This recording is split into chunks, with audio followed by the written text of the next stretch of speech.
super religious on y'all, but God timing is always perfect. Because it made no sense realistically for this me-bound shirt and hat to come in the mail literally the day right after Angel Reese put on probably her best stat line of the season, and just having 4 consecutive back-to-back games with 15 or more rebounds and flirting around like those 2 games where it was like one of them was like 18-17, the other one was 18-17, like flirting around with that 2020, like that's what we talking about. And that's why I get frustrated when we talking about comparing her to Draymond Green. Because let's be real, if the internet wasn't such a hype beast era where people where it was a cool thing to sit here and kind of try to clown Angel Reese and sit here and make corny nicknames like the Me-Bounce thing. Cool, I don't care.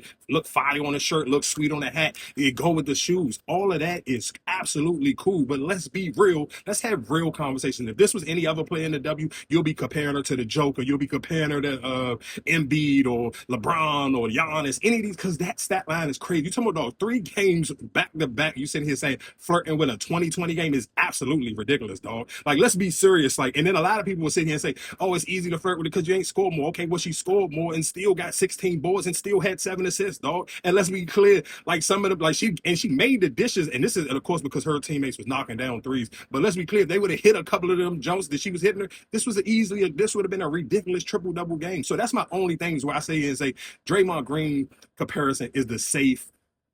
It's the safe take. It's the safest, the weak one, where nobody really gonna give you no pushback because it's Draymond Green. And I don't even want to keep making it seem like it's a dig on Draymond, because Draymond's a 4-time NBA champion, a bona fide Hall of Famer. But she ain't playing with Steph Curry. She ain't even playing with Klay Thompson. Never even nowhere near Kevin Durant. Like, so that's my whole point of her low games.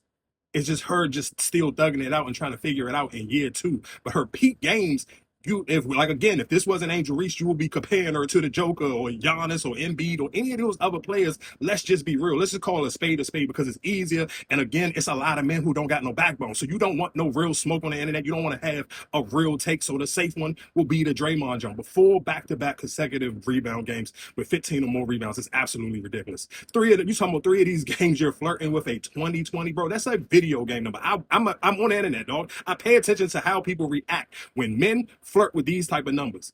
If it's people you like, you'll lose your mind. When it's Luka, when it's any of those people, you lose your brain. And I understand, because it's cooler to downplay what Angel Reese do than really big her up, bro. I'm going to forever get on this microphone and big her up anytime she do anything impeccable. And this is a 4-game stretch. This 4-game stretch was absolutely ridiculous.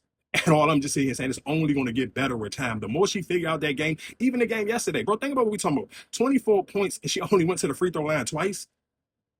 Like, are we being serious on what we actually see? This ain't somebody, I got most of my points on the free throw line, or I was hitting threes. No.